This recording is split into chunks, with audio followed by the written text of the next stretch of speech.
Welcome back to Whiteboard Finance. My name is Marco and I'm here to help you master your money and build your wealth.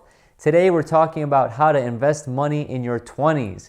The 20s are probably the best time in your life to live it up. You just graduated college or you just got a full-time job. You don't have that much responsibility compared to how much income you're bringing in, and now you have a lot more freedom. This is like college on steroids almost.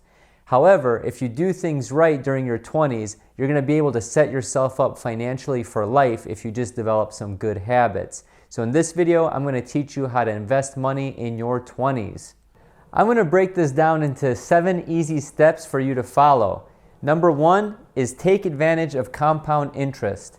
When you're in your 20s, you probably think like you have so much time or so many decades to be able to save, so why start now, right? That's because you have the power of time on your side. You have something called compound interest, which Albert Einstein dubbed the 8th wonder of the world. Here's a great example. Let's say you invest $300 per month starting at age 20 and don't stop until you're 60 years old. If you managed 8% return during that time, you would have more than $1 million in that account alone. Now let's say you waited until you were 30 to get started. By the time you reach 60 years old, you would only have $440,000 in your account. Those first 10 years you missed out on would cost you more than $550,000 in returns, even though you only skipped 36 grand and 10 years of deposits. The way compound interest works is that it's the interest that you accrue when the interest you earn on your savings or investments begins to compound on itself. So think of it like a wave or a tsunami getting bigger. The water builds on itself until it gets huge, or until you retire, or until it destroys a small city off the coast of Thailand. Number 2, realize that money is a tool. So use it as a tool to create the lifestyle you want instead of using it as something that's just going to pay your bills and help you get to the next week or the next paycheck.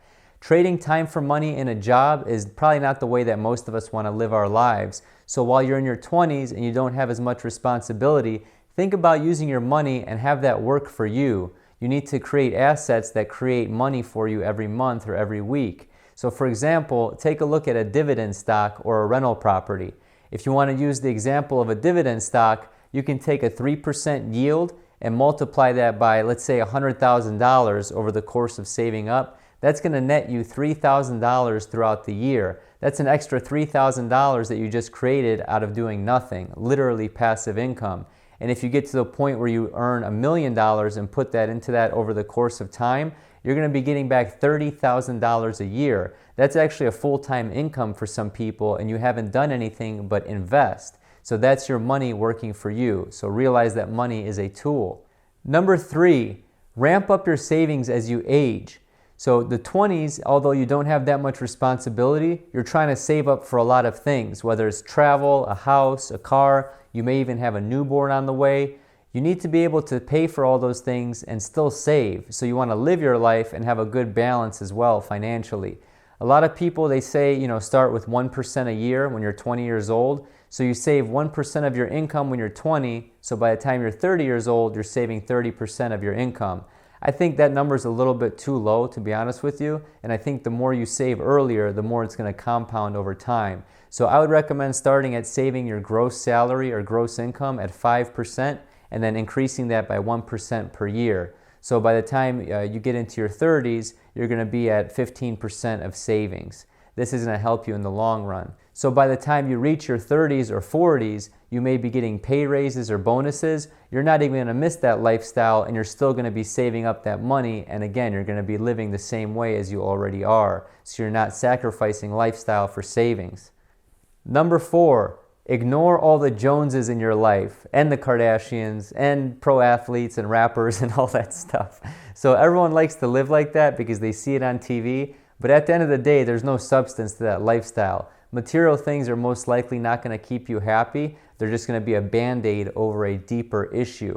You need to enjoy things like family, health, time. Those are things that you can't pay for. So stop trying to keep up with the Joneses because the Joneses are broke. Everybody has different personalities, tastes, risk tolerance, things like that. And you need to account for that when it comes to your personal lifestyle. Again, that's why it's called personal finance. Number 5, invest in yourself. So investing in yourself, whether it's through books or education, is probably the number one investment that you can make. My mom always said they can take away material things from you, but they can't take away what's in your head, and I agree with her 100%. So read as many books as you can when it comes to finance, self-development, things like that. Forget about the cheesy books that have no substance. They're all just filler that make you feel good. You need to get books that have actionable plans. The books that I recommend are Think and Grow Rich by Napoleon Hill, The Intelligent Investor by Benjamin Graham, and also The Millionaire Next Door by Thomas J. Stanley. These are 3 books that I've read early on in my life, and they've helped me greatly. Number 6, automate your investments and have them work for you. So that way, when you pay yourself first, you don't even see that money leaving your account. So the way I set up my finances is I have a Capital One account online, and I also have my own checking account online. So I get paid through work or investments or income into my checking account, and every week I have certain funds that go into the Capital One account. So I have a travel fund, a retirement fund, a house fund, an emergency fund, and also a car fund. So when you stop paying attention to these over time, you log back into Capital One, you say, wow, I have X amount of dollars saved in all these different funds. So for example, I plan on going to Europe later this year in 2018, and I actually have money saved up in my travel fund without even having to think about it. All I got to do is transfer that money that I've been saving up throughout the year. It goes into my checking account, everything's paid for, and I don't even miss that money. The point is that you don't have the opportunity to spend it if it's not in front of you, and that way you'll never miss it. Number 7, set up a retirement account, please. Set up a 401k, set up a Roth IRA. These are not negotiable. This is not optional. You need to absolutely do this. You need to take advantage of a 401k that your employer matches if they match. So I would recommend at the minimum contribute whatever the employer matches. So if they match 4% at 100%, contribute at least 4%. Also, open up a Roth IRA. All you have to do is put away $300 to $400 per month, and you can go back to the example earlier in this video. You will be a millionaire by the time you retire, period. That is 100% guaranteed. I mean, I don't want to make guarantees. There could be world catastrophe and famine and all that stuff, but let's be honest here. That's most likely not going to happen. So please max out your Roth IRA and at least contribute the minimum to your 401k.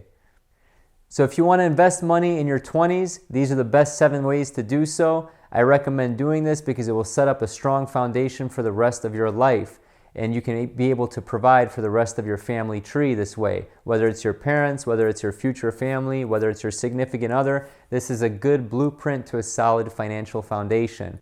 If you got any value out of this video whatsoever, please click the subscribe button below and hit the little bell as well. I'm talking about personal finance, stocks, entrepreneurship, and real estate investing in these videos. Thank you so much and have a prosperous day.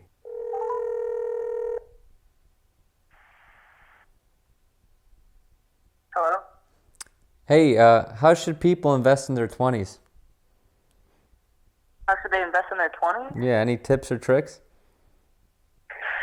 How should they invest in their 20s? They should invest into TJ Maxx. TJ Maxx? TJ Maxx. You sound like my wife. No. That's it. All right, thank you. No problem. Bye. Bye.